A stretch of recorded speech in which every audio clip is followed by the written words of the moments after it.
Well, good day again. Let's talk about soybeans.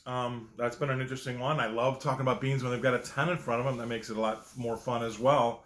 Let's, overnight Asian traders kind of pushed new crop beans to overnight new high of 10.18. That's something to take a look at. And since August 10th, we've rallied a buck 53, $1.53 since August the 10th from 865 to 1018. That's a lot of numbers. Just know that it's $1.50 since August the 10th, and that's really healthy. That's good stuff. And I mean, obviously, there's a large part due to the fact that we did have some short covering. We did have some drier than we thought weather, and now we've got some of this drone footage telling us that we might not have the bean counts, or might not have the bushels that we thought we might have. But all those things lead into a $1.50 rally since August the 10th. Keep that in mind. Now, $10, like I said earlier, that's something we like to see, but that's going to be the new pivot for bulls and bears. And what do I mean by pivot? Well, we're going to see people kind of defend it on both sides, right? Bulls are going to want us to stay obviously above it. Bears are going to want us to kind of press down through that. So again, to that point, last night we had a 13-cent range, right? 10.05 to 10.18, something to keep in mind. That'll be, we'll continue with that volatility. We've got more speculators in the market. It's making the headlines.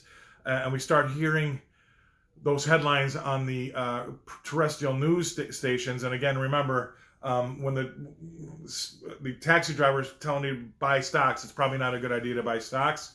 So when we saw milk on its lows and milk was doing the headlines, it's never rallied harder since. So keep it in mind, once you start to see these bullish headlines on beans, take caution. That's all I'm saying. Up to you, but take caution, because when it finally does get out there, a lot of times those are the last people to know about these things, and we're starting to hear more of that chatter. But all in all, a buck 53 since August the 10th is fantastic, and that should hit the headlines for God's sake. So that's something that's pretty interesting. And then lastly, this facts over feelings also takes place in our markets, right? We have to. Yes, I get excited I get out over my skis every now and again too about how well the beans have done, and for that matter, corn. And as bad as things were looking for, say, the farmers near our farm, I'm really glad to see what the markets have done as of late.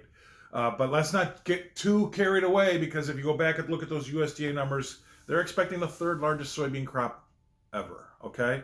That's a fact. Our feelings are, hey, it's so much better than it was in the spring. Yeah, sure it is. But let's make sure that we keep things in perspective. And it's the third largest expected crop in soybeans ever. And for that matter, second largest in corn too, for you corn people that may be listening. So keep all that in mind. Some technical levels, but really a healthy, stealthy buck 53 rally since August the 10th. All of that's going to be, playing into a market that's going to be very interesting and very volatile, probably going into harvest here, and keep an eye on that. So a lot to digest.